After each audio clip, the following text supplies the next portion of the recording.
What's up, everybody? Trey Biddy with HawgSports.com, HawgSports.com.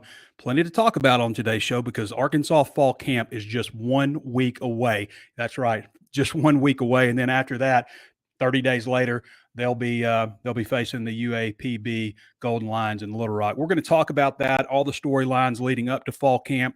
We're going to bring Danny West on to talk about some future Razorbacks as well, and we're going to answer your questions also. All that and more on today's episode of Hog Sports Live.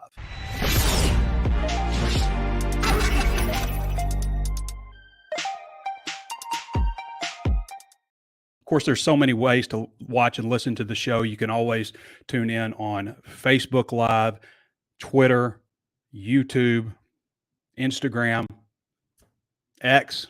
We're everywhere now. So you can watch us live on a lot of different platforms. Hog Sports is just $1 right now.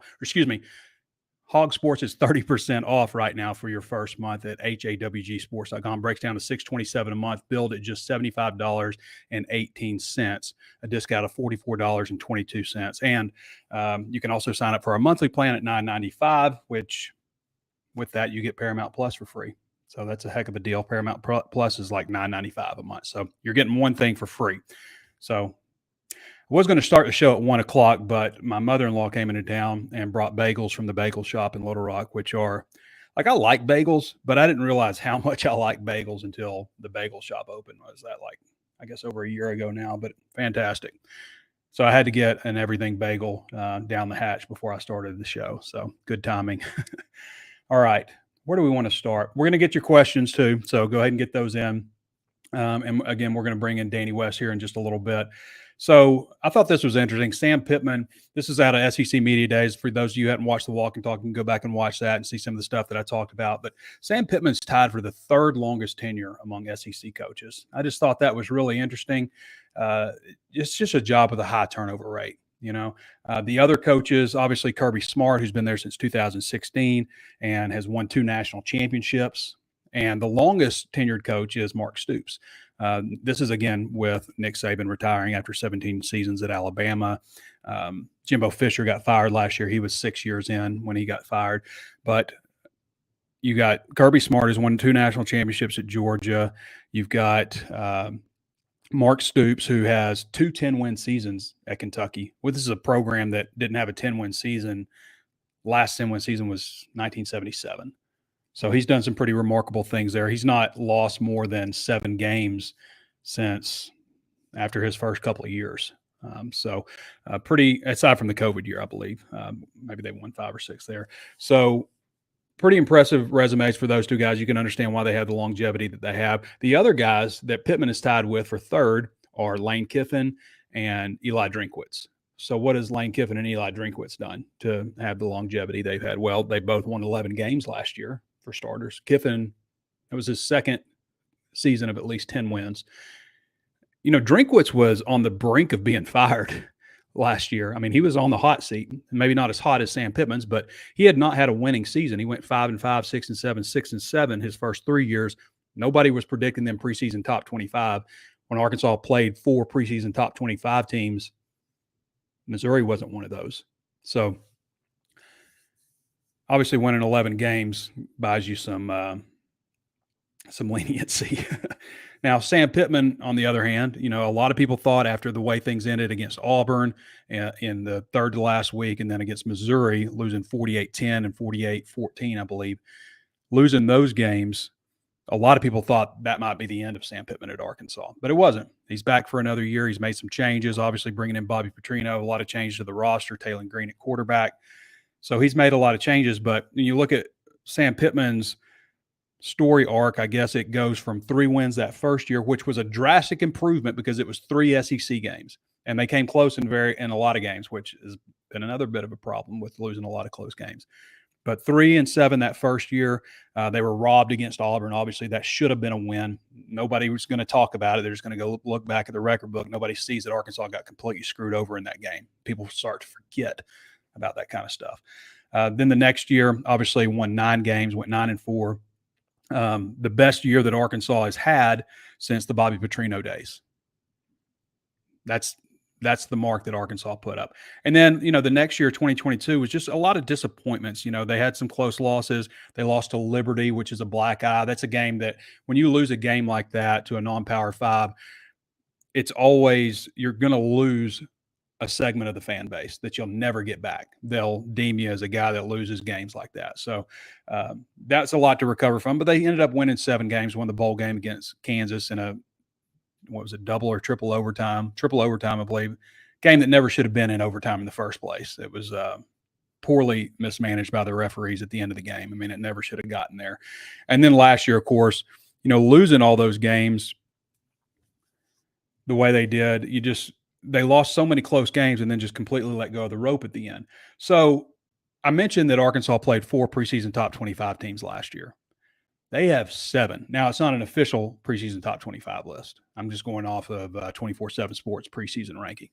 But 7 still, I mean, even if it's just 6, that's still an enormous number of preseason top 25 teams.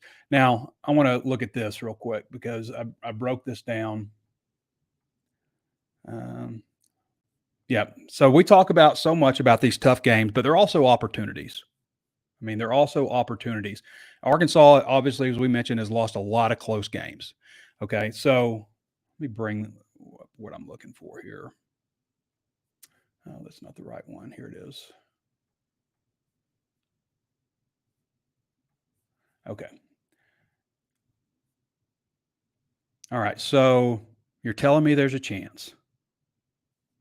Don't read too much into this. Don't just start drinking the Kool-Aid because I'm just laying it out because we've talked so much about the difficulties of playing 5 different venues in your first 5 weeks, playing Oklahoma State on the road, playing Auburn on the road, playing Texas A&M and Arlington as your first 3 difficult games, all outside the state of Arkansas. It's a big challenge. So Oklahoma State returns 21 starters, won 10 games last season, but they were also whipped by South Alabama, which went 7-6 last year, whipped 33-7 in Boone-Pickens Stadium. They lost to 7-6 Iowa State the next week, 34-27. And then later in the season, they were spanked by UCF 45-3, a UCF team that was 6-7. It was in Orlando, but 45-3. I mean, what happened there? This is a team that won 10 games and was spanked by South Alabama 33-7 and UCF 45-3. Again, I pointed out that Oklahoma State sometimes has started out slow. They did last year. They did even in their 12-win season 2 years before that. I'm not saying there's a chance. I'm not telling you there's a chance. It's not like that kind of thing. I'm just pointing out that, yes, it's a difficult game. Are they unbeatable? No. If Arkansas can go to Baton Rouge and lose by a field goal, if they can go to Oxford and lose by 7, if they can go to Tuscaloosa and lose by 3, they can go to the Swamp and beat Florida in overtime. Last year's team, and we think maybe this team's going to be better. Can they not go to Oklahoma State? Can they not go to Stillwater and beat them? I'm just saying, I'm not picking them to win that game. I'm not saying that. I'm just saying, like, we look at it like it's over. But the games aren't played on paper. Arkansas will show up in Stillwater for this game. Texas A&M, 7-6 last season, preseason top 23. They were number 23. They were one of the 4 teams that I was talking about that was ranked last year in the AP poll. So the year before, they lost to Appalachian State. Last year excuse me, I got that wrong. So yeah, the year before they lost to Appalachian State and they went 5-7. Sorry, that is right.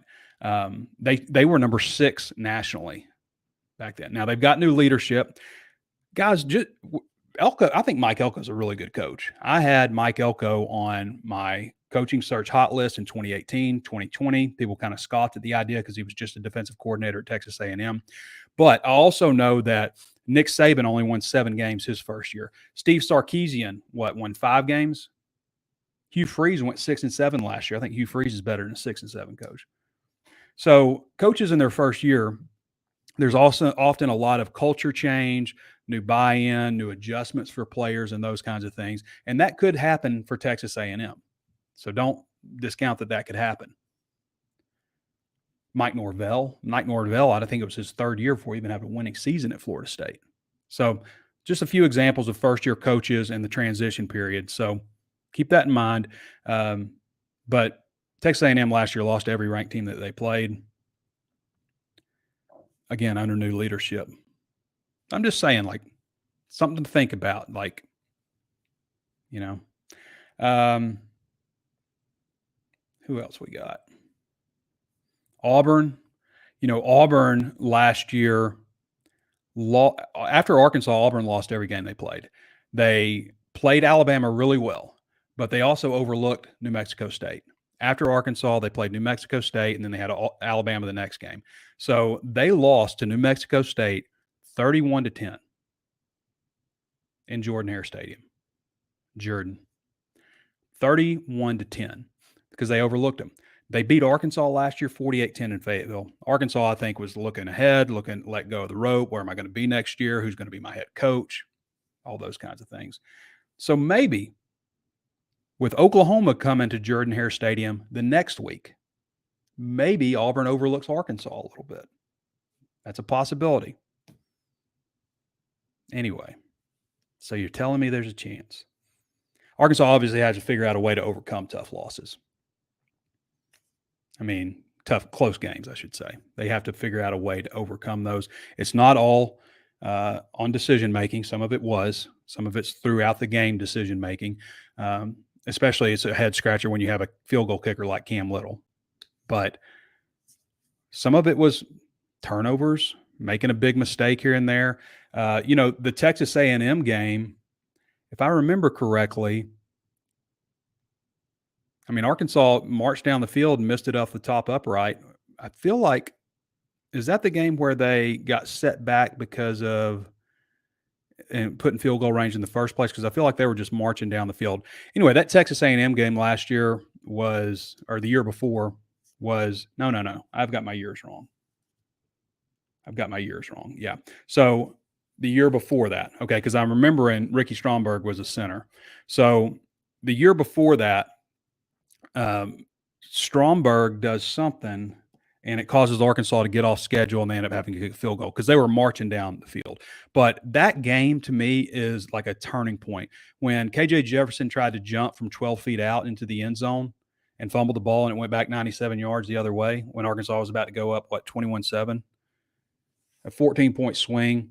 It took Arkansas forever to gain the momentum back. That to me was like a turning point type of game for Arkansas and Sam Pittman. So can they grab it back? Can they pull it back in? That's the question.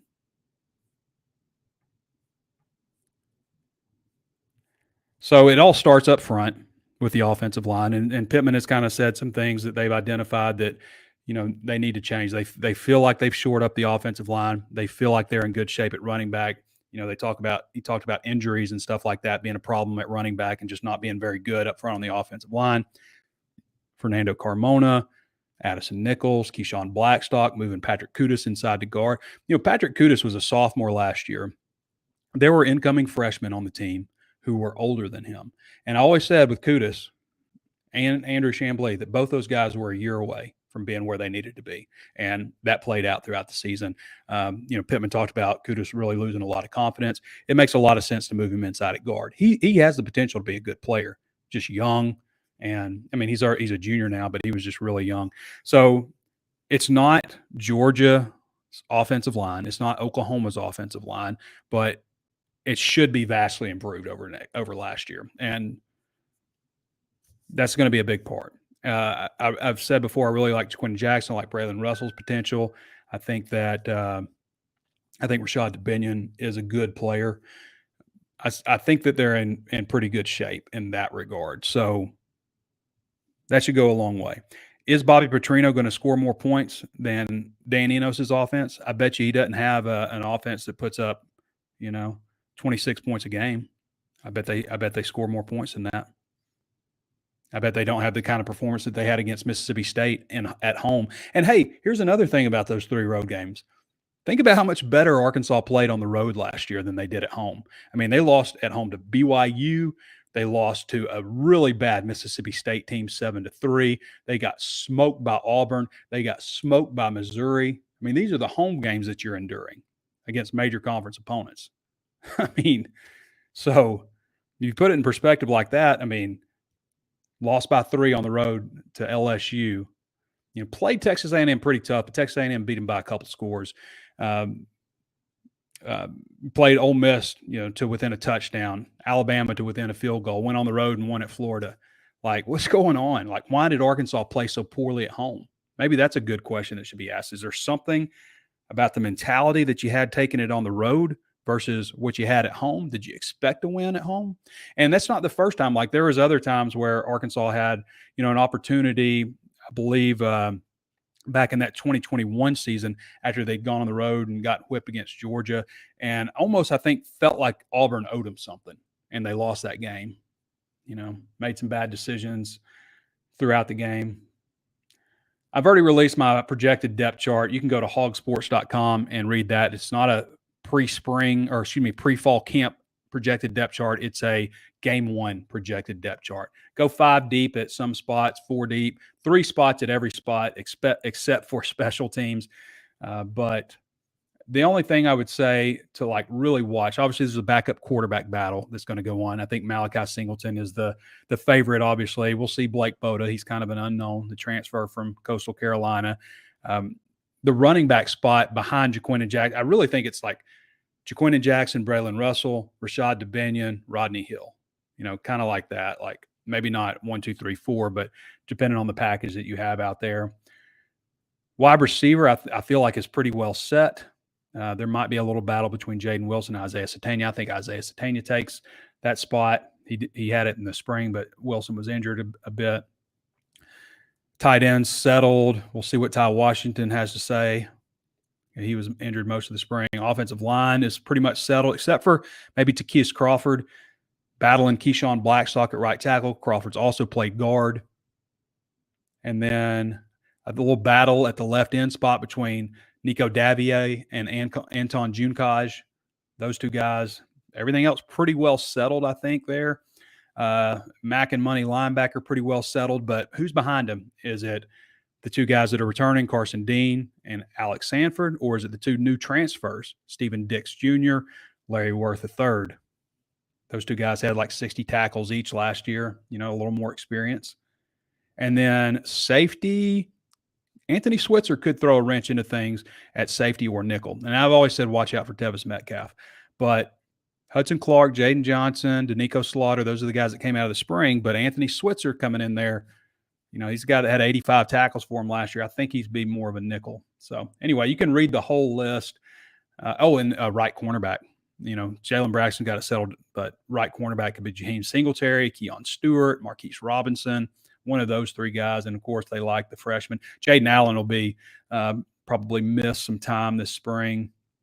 Kafri Brown, I'm not sure how you say his first name, but the transfer from Marshall. Is it Marshall?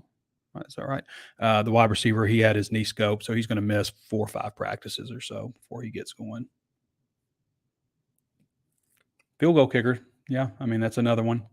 You've got Matthew Shipley and Kyle Ramsey, the Abilene Christian transfer. Kyle Ramsey, who arrived over the summer. Kyle Ramsey.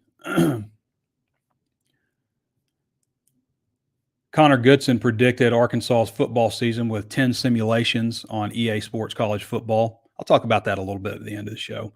We're going to get to Danny here in a second, just about some of my thoughts. But the records for Arkansas in 10 simulations was 6-6, 9-3, 7-5, 7-5, 7-5, 6-6, 6-6, 9-3, 6-6, 5-7. So that's an average of 6.8 wins.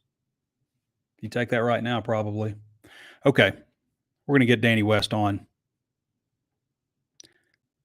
I know you guys are following Danny West. If you're not, you should. You can follow him at Danny West 24/7. He's the HawgSports recruiting analyst, been with us for a really long time and does a great job. Danny West, one of the more popular sports writers in the state of Arkansas. But to read his content, you need a subscription, and you can sign up right now for $75.18, a discount of $44.22. Danny, how's it going, brother? What's going on, brother? What's happening? Oh, not much. Not much. I just running through the show, running through some of the things I want to talk about, getting ready for fall camp. It hasn't been officially announced, Danny, but it's looking like July 31st is going to be the first day. So that would put Sam Pittman press conference probably probably strength staff or maybe an assistant coach on that would be Ben Souders possibly on the 29th, and then players would report on the 30th. So it hasn't been officially announced, but that's looking like the schedule. And then, of course, we know they go every single day except for Sundays, 25 practices in 29 days. So I'm just gearing up for that. I'm going to play a little golf this weekend, bury my golf clubs after that, and get ready for it. Yeah, I'm sitting here looking at the calendar. Shoot, that's next week. I mean, you look up, and this weekend Arkansas's got their kind of end of summer recruiting cookout, and man, it's just it never really slows down, but man, it's flown this year. Just seems like it's flying by, which is good, man. I'm ready for football and finally settled, and looking forward to being on the hill this weekend and getting back to it. But well, Danny, hopefully the football season will fly by, because we know that it's a good year when it flies by. And that's when it right. just lingers, it's not. Well, we've had some slow ones. Yeah. We've had some slow ones here There's lately. been some long Novembers. Man. Yeah, they remember November, that's for sure. Yeah. So, Danny, about the Hog Wild Cookout, you've got a list on HawgSports. Let's hear about some of the key guys to expect. Sure. I added one yesterday I want to tell you about, out of South Carolina, Trey, St. Stephen, South Carolina. Now, this is a 2026 offensive lineman at Timberland High School. Interior offensive lineman, 6'4", 354, Desmond Green, out of St. Stephen, South Carolina. He's only a 3-star, which, it's early, 2026, still a long way out. But, you look at the offer list, it's Alabama, Clemson, Florida, you name it, he's got it. So Georgia's on there, Oklahoma, Tennessee, Oregon. So big, healthy offer list. And, a guy that for a few weeks now has been talking about getting out to Arkansas. So notable for Eric Mateos, again, getting another, can't say highly rated, but a very heavily offered prospect. You think about this weekend, a lot of commitments, likely to see a lot of commitments return, which is obvious. A lot of in-state guys, Quentin Murphy, Grayson Wilson will be there, some of these types. And then really what we're looking at for this weekend, Trey, is can the commitment train keep rolling? They picked one up. I'm sure we'll talk about Nigel Pringle here in a minute, but picked one up on Monday, got a chance at one Friday, another chance Saturday. So, kind of the storyline going into this year's class was, can they fill up as quickly as they have been over the last 4 or 5 years? And we've got the answer now. It looks like they're going to be going into fall camp with, 19, 20 commitments. The only downside is it's been really tough to get star power, right, in this class. Well, so, Danny, they had, the 18 numbers are still there. 18 high school recruits last year. That was it for the whole class. So there's no guys that are making decisions like Darius Acuff, who you mentioned star power. Darius Acuff, the number 4 overall prospect in the country, number 1 point guard, who is making his decision on Friday night, I believe. And I believe it's on 24/7 Sports, so everybody can watch that online. Yeah. Very nice. What is it? Arkansas, Kansas, and got an ESPN alert. Arkansas, Kansas, and who's the other school for him? I can't remember, but anyway, a big time school. It's a blue blood. I bet it's a blue blood. Yeah. So nothing like that. Utah State. But let's talk about Pringle real quick, and just what your thoughts are on him and how he ended up committing to Arkansas. Yeah, another guy that it really came together pretty quickly for him. You think about his offer list going into January, really didn't have a whole lot of traction. Honestly, is 6'1". We had him at 6 foot. He tells me he's 6'2". I think he's at least 6'1", Trey, 178. So that's a good size corner. And he goes into the offseason with very little, and then all of a sudden it really, really picked up over the last couple of months for him, and that's when you saw Arkansas get involved. Arkansas didn't offer until, I want to say like 9 days after Oregon.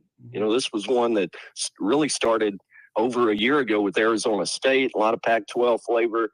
Arizona started again, tried to, re-spark his recruitment a little bit this spring, and here comes the Oregon offer, Arkansas offer, UCF. So it picked up really quickly, and lo and behold, Darren Wilson got Nigel on campus right after offering him. Got him on campus for an official and really just blew him away. We had a story an interview with Nigel, and he talked on and on about how comfortable he was, how the cohesiveness, with the staff. There's really no separation between offense, defense. Everybody's kind of one big family. So that worked for him. And, 13 tackles, 3 picks last year, had a pick 6. First thing you see on his film is a punt return for a touchdown, followed by a pick 6. So this is a guy who's dangerous with the ball in his hands too. So that's always a pretty good sign. Yeah. So the Hog Wild Cookout is on the 27th.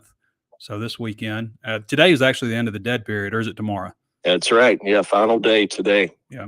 So Hog Wild Cookout coming up this weekend. What else do we have to look forward to? Obviously, official offers can start going out pretty quick too. I mean, it's like that's the next coming thing. Up soon. It's crazy. People don't think about this, but like we're talking about early signing days and in the summer and all this stuff and official visits and prospects reporting offers. But what is it? Is it August 1st? The first day that you can actually receive a written scholarship offer, which is just ridiculous. Yeah, man. It's ever changing, as we know. So keeps me busy trying to keep up with all the dates and the rules. But yeah, going back to Saturday, the Hog Wild Hangout, what we're calling it. I do want to mention Cody Taylor coming back up from Greenwood. I think I threw his name out there maybe a couple of weeks ago. Caleb Smith is a 2026 wideout from Allen, Texas, another powerhouse. And that's something, I'm jumping all over it today, Trey. But going back to Nigel Pringle, we don't talk about that enough. You get a guy from a powerhouse, Houston North Shore. They're up there every year, and they're loaded every year. So I'm not saying it's going to guarantee you, a follow-up commitment in next year's class, but certainly doesn't help to see Arkansas involved with some of these power programs like in Allen, Texas. Going back to Caleb Smith, he's got Arkansas, Baylor, Utah, Texas Tech, whole bunch of offers. You got some 2027s coming in, really heavily recruited guys coming in this weekend. Barack Willis just sounds like a great SEC linebacker. Barack Willis out of Moody, Alabama, already one of the biggest targets in that 27 class. We're talking Alabama, Auburn, LSU, FSU, you name it. 27 quarterback Peyton Houston. He's got Oklahoma, Ole Miss, TCU supposed to be coming in this weekend. So it's not always about the current class. As you get into late summer, obviously they're starting to fill up and putting the finishing touches on it in July, so everything's moved up and you try to get these 26s and 27s. So I would expect by the end of the week here in the next 48 hours, we'll probably be adding several names to this list as it gets closer. And of course, on Saturday, we'll follow up with interviews and see what kind of offers go out. Maybe a commitment or two would be nice. So we'll see this weekend. All right, everybody. That's Danny West. Again, you can follow him at Danny West 24/7 on Twitter. Danny, do you like the name Hog Wild Hangout? I think it's a lot better. You remember Chad Morris one year had the Woo Picnic? Woo Picnic. Which I thought was just a little forced. Yeah, and I don't want to go on a picnic. Picnic is something you go on a date. You go on a date or you take your daughter to a picnic. Yeah. We need a barbecue, a hangout, something like that. I'm fine with Hog Wild Hangout. I mean, you don't want to overdo it to where it's corny, but you got to call it something at the same time. You can't just have me on here saying the recruiting cookout in July. Pittman would kind of be like, y'all just come on over and we're going to cook out and grab have a cold beer. Yeah. All right, Danny. Appreciate you, man. Yeah, man. We'll see you. All right, buddy. All right, everybody. That's Danny West. Again, follow him at Danny West 24/7, HawgSports recruiting analyst. And as he mentioned there's going to be a lot of content coming out at HawgSports after the Hog Wild Hangout. Where do we want to go now? I kind of want to talk about EA Sports College football. I brought up Connor doing the simulation on everything, but to me, let me get centered here. So I mentioned a couple of things. Like I said, like the hog call is not in it last time, which I never heard it. And I don't know if they put some patch in or something or updated some stuff, but like it is in there. They do the hog call. It's a little more quick, like woo, pick suey. They do it like on the kickoff when you kick off the ball off, which that's sped up. I think it probably has something to do with the kick meter because there's only so much time once you hit that button. It's like woo, pig suey. So it's not really the hog call that we're used to. It's sped up. There is no big red in the game, which I don't know why. There's everybody else seems to have their mascot in there. A couple of glitches I've noticed. So I'm playing my dynasty. One day I decided, well, I'll use the all white uniforms. And ever since then, the left side of my offensive line has solid white helmets with no logo, and Talon Green has a solid white helmet, and Isaiah Satania has a solid white helmet, and everybody else has red helmets, no matter what uniform combination I do. So there's a glitch there. Now, I just want to preface this by saying, love the game. I mean, the stadiums are awesome. The gameplay is really fun. But there's just a few glitches, and there's a couple of things that I've been annoyed with. Like, so the first Dynasty season I did, I missed the first transfer portal week because there should be something that's like, hey, transfer portal is opening this week, but I missed the first week. So that was frustrating. And then year 2, I'm just dominating people. Like, I'm going like, I guess I'm just better. My players have improved, and I've just gotten a lot better, figured out my plays and all this kind of stuff. But I'm talking like throwing for 600 something yards in a game. You know, Isaiah Satania finishing the year with like 3,500 receiving yards, like ridiculous. And so I'm like, so it takes the fun out of it. And I'm just like, well, I'm going to bump up to Heisman level next year, which I played the first season All-American, second season All-American. I'm going to bump up to Heisman.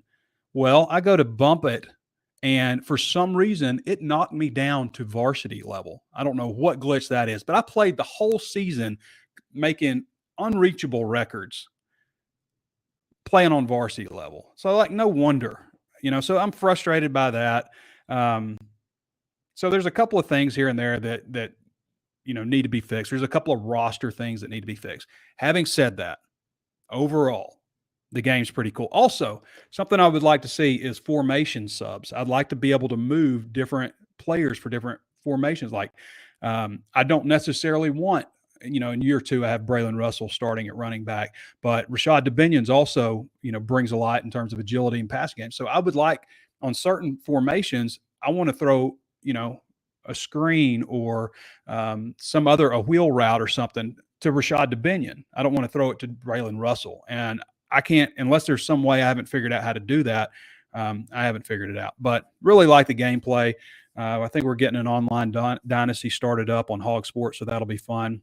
Kind of pick teams that are even. The recruiting stuff is fun. Sometimes maybe it gets a little bit tedious on the different things that you can send here and there, but overall, I've really enjoyed it. I think I might start the game over because of, here's another thing.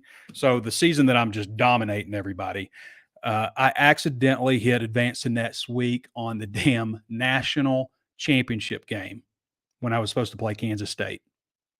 Oh, Kansas State's in there, not Kansas State and Arkansas. Yeah. So but there's no, like, there should be like are you sure? Are you sure you want to do this? Like, one little extra warning, because it's easy just to kind of click through and hit that. And I simulated the national championship game and, of course, lost. So I'm not a national champion. Disappointed. I mean, I know that's a user error, but like, I would love like hey, the transfer portal window opens this week, or are you sure you want to advance to next week? That would help. Okay, what else do we want to do? I went over my all SEC picks on the walk and talk, so I'm not going to go through all that. I think I'll just pop over, get your questions now. See what we got going. Okay. Most media member sports writers. This is from Chad Razorback. Most media member sports writers seem to think Arkansas is only good for 4 to 5 wins this year. That seems to be, I mean, they're at 4.5 wins. Vegas, I mean, that's the over-under, right? So I have said before, and Pittman makes a good point also, like there's reason not to let go of the rope if you lose a game or 2 or 3, because you can still make the college football playoff. You win. If you go 9-3 in the regular season out of the SEC, you still got a fairly decent shot at making the college football playoff. So, I mean, a lot of it just depends on where that 5th conference team is ranked. You know, does it take you, is it way down the list in the rankings and kind of take out the 12 teams? So that could factor into, but I just feel like if Arkansas goes 0-3 against Oklahoma State, Auburn, and Texas A&M, that it might as well be over. I can't imagine what that. We're all human, right? This is not a video game. There's a psyche involved here, and if you go 0-3, there's a here we go again, or I got to start thinking about next year. Where am I going to be? Who's going to be the head coach at Arkansas? All those things start to weigh in the place of what might have been belief or momentum, which is something you can generate if you can maybe go 2-1 in those games. I'm not even saying like 1-2 is the end of the world, but I just feel like there's a gap. I've said 5 wins before, but I think maybe 3 or 4 wins or 7, 8 wins, depending on how those 3 games go. Like if they can overcome that hurdle, and I talked about it a little bit, yes, it's a challenge. It's also a big opportunity because if you have the momentum, you have the mojo, the energy, you come back home for a big game against Tennessee on October 5th. Now, I think you get a bye week, and then it's LSU in Fayetteville. There's some opportunities at home. Ole Miss is in Fayetteville. Texas is in Fayetteville.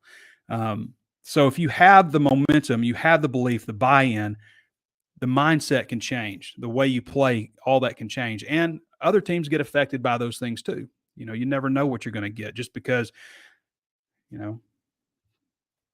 Ole Miss looks like they're so much better than Arkansas. Some things go wrong. They have some injuries. They have some things go against them. They start thinking about things differently.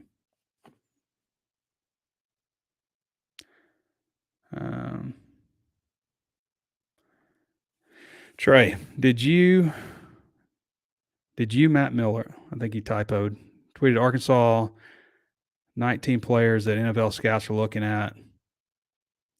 Responded they have the 4th most players in the SEC that are on the Shrine Bowl 1,000.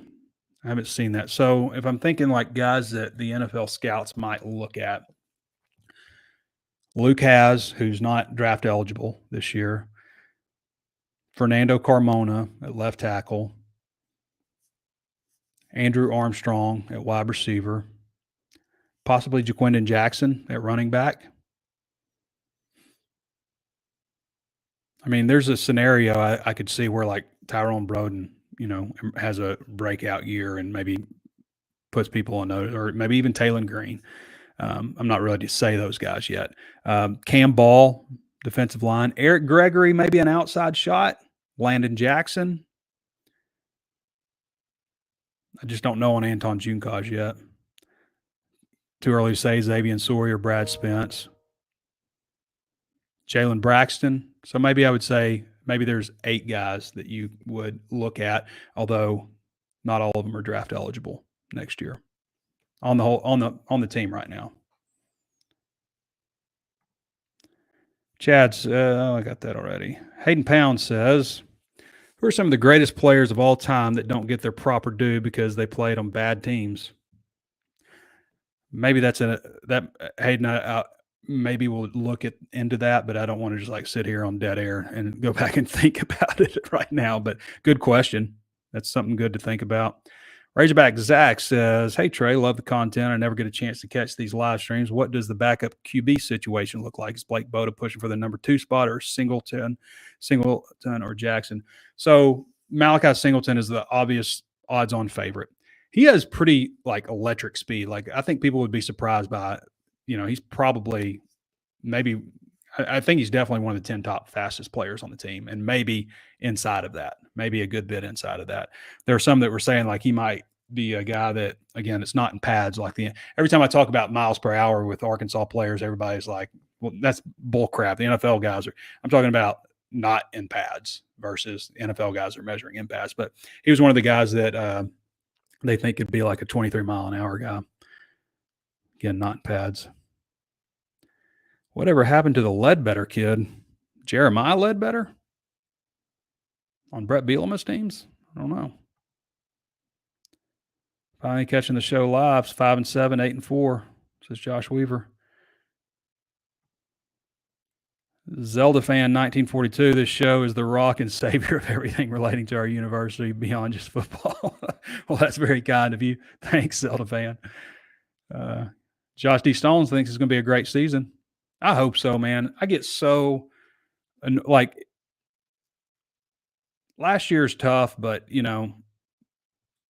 back in the Chad Morris days, like when they were going 2-10 and they were just getting spanked week after week after week. You go on the road, spend all the money, like fans too, but me also, like, flying or driving long distances, getting a hotel room for a couple nights.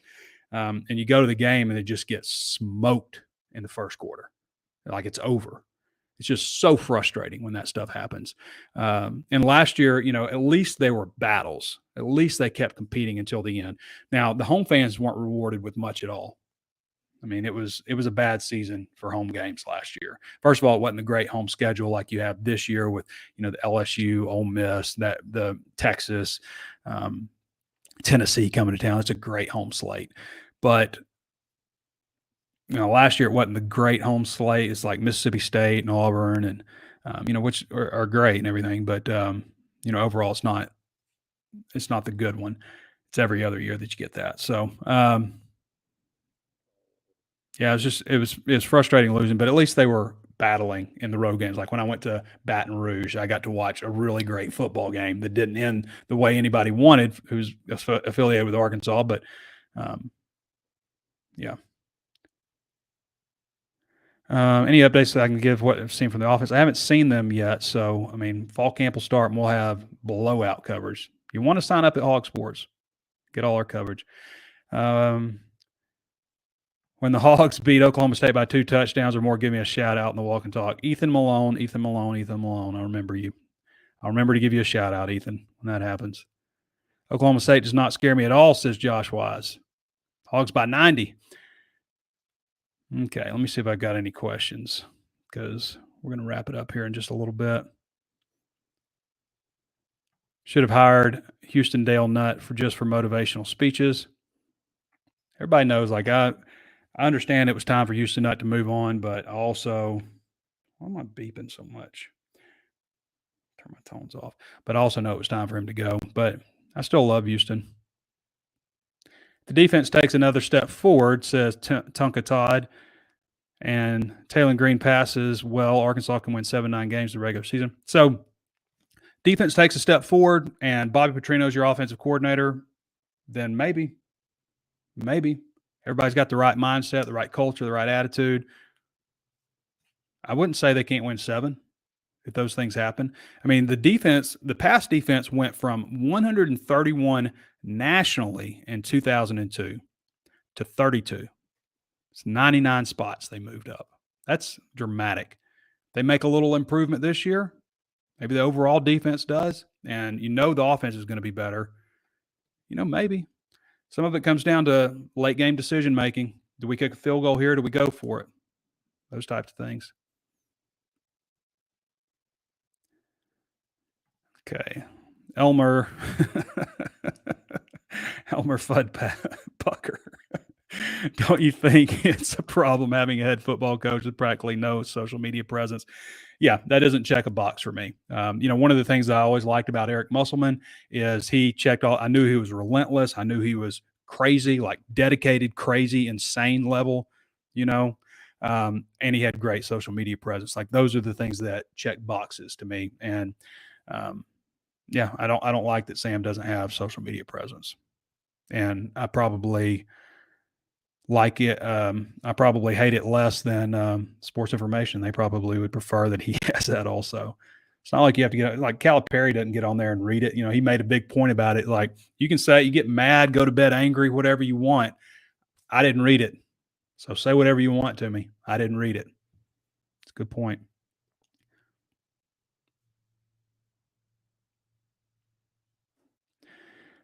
If the quarterback Green is going to be a runner, he's at risk for injury. How confident are they in the backup quarterback? We'll see. I mean, I think Malachi Singleton has some tools, but Taylor Green was obviously the starting quarterback day one of spring ball. I was like, yep, that's the starter. And he does run.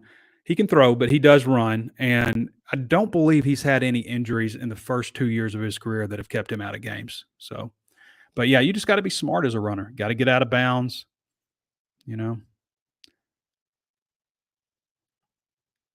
They totally said Satania wrong in the game. They said Sategna, I believe. I believe they say Haas also instead of Has. My dynasty, my helmets all started turning white. There'll be an update with some things. I don't think that's going to be a problem. Getting to a bowl game needs to be priority number one. We can worry about next step once we get established, once we get stabilized. Yeah, Arkansas weather watchers.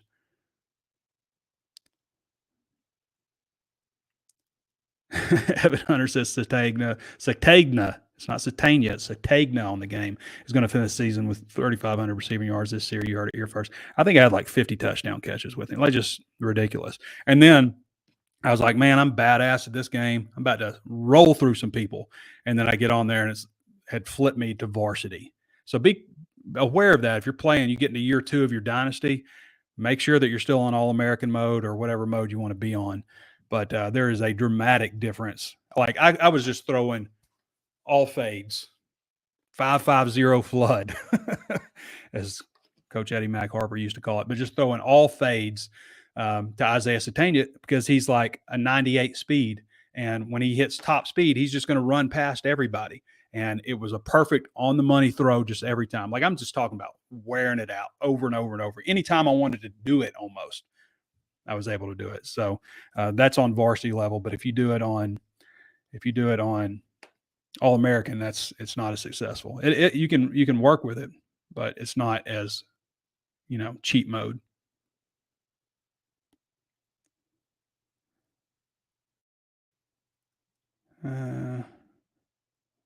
Scott Reese says he needed this today. Appreciate you.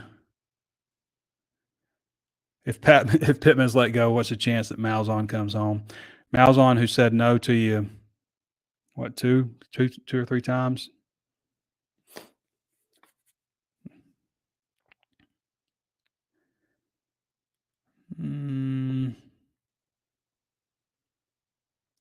Austin Ledbetter. Oh, I don't know what's happened to Austin Ledbetter. Is he not on the roster? Let me see.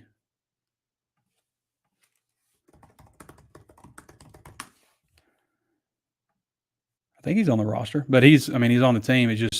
He's not one of the guys that are, in my opinion, competing for the backup job.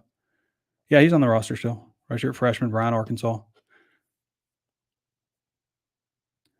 Taylor Green with Petrino in his ear every play sounds super scary for the rest of the season. I think that's a big benefit for teams going through a transition with a new offense.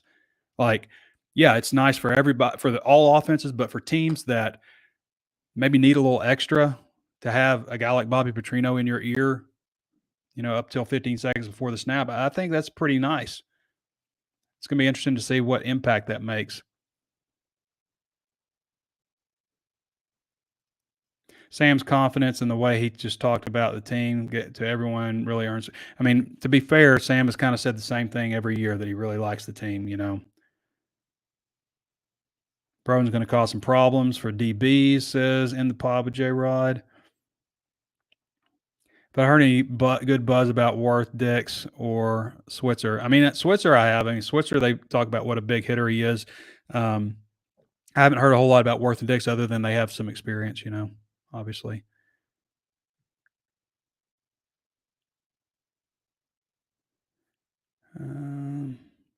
Does Sam have it set it up where coordinators and other coaches don't really speak to the media? Seems to be just Sam.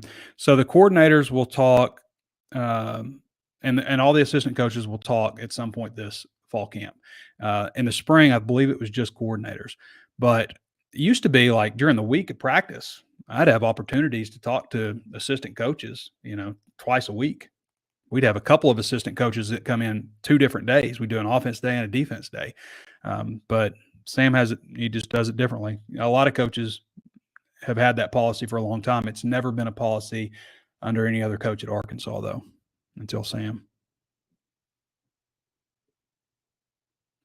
Okay, so Cassie Spoon says you can sub in and out with player you want for a certain formation. When you're choosing play, you have to choose by player. No, so I don't ever do by player. I hate when it recommends stuff for me. I just go with the things I have. You have to choose all plays with that player. Okay. But I want to be able to bring up the formation and say, okay, in this formation, I want these guys in these different spots. Used to be able to do that on the old game. So maybe it'll come in the future. I know they had a lot to get to to roll this game out. I know it was a lot of work.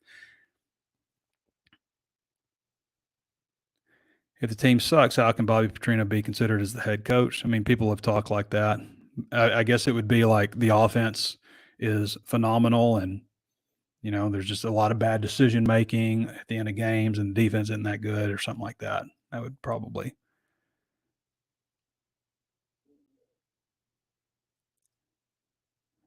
Pooh Bear appreciates the walk and talk. Hopes I had fun. My biggest takeaway from SEC Media Day, just the difficulty of this conference.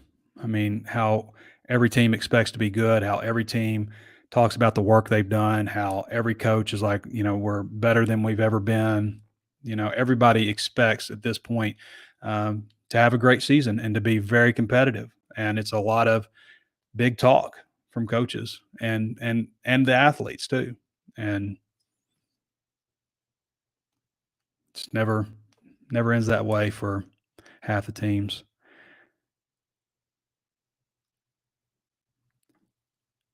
Also, what do you think about Hornsby moving to I thought that he should have stayed at wide receiver and just remained at Arkansas is what I think. I think he made a mistake entering the transfer portal as a quarterback after he left Arkansas, and he ends up at Texas State and then transfers to Arkansas State as a wide receiver. He should have just stayed at Arkansas and played wide receiver. I actually faced him in Arkansas State in the EA Sports game. He was one of their star players. Pooh Bear the plugs. I want Mike Gundy if Pittman is let go. I don't think Mike Gundy's leaving his alma mater. He has tons of experience winning it. I don't think that's happening. He's 20 years in at Oklahoma State. He's built quite a legacy there. A lot of people about trying to replace Pittman already. One game at a time. We'll know how the season goes. Take it one game at a time. We don't have to do that though, TJ. I mean, we're media and fans. The team, maybe they don't need to look ahead. Coaches look ahead. I mean, they have guys and analysts on that staff scouting out 4 games ahead. They're staying 4 games ahead of the rest of the team. They have, also analysts that self-scout them and stuff like that. But as far as players, one game at a time. As far as media, I'm looking at all of them. I'm gonna look at the whole scope of the season. Even NFL teams look at the schedule like in 4-game blocks. They look at, okay, we need to do this during these 4 games, this during these 4 games, yada yada. Do you see Texas, Mizzou, or LSU as our number 1 rival? I mean, Missouri's developing because Arkansas can't beat them. I mean, it's growing. Like, as much as people hate the idea of that, it's not out of the question. So, all right, everybody, we're going to wrap it up. Appreciate all your questions. Thanks for Danny West for hopping on with us as well. And we'll be back with you guys next week. Start talking a little bit more about the upcoming fall camp. And we'll probably do a walk and talk maybe after a practice or 2. I guess is that Wednesday? See, when is the 31st of July, not August? 31st is Wednesday. So on a Wednesday, it looks like fall camp will get started up, and we'll do a walk and talk either that day or the next day. Probably that day, though. All right, everybody. Let me bring up my exit. All right, that's it. Appreciate you joining me. Thanks for the questions. Sign up at HawgSports if you haven't already.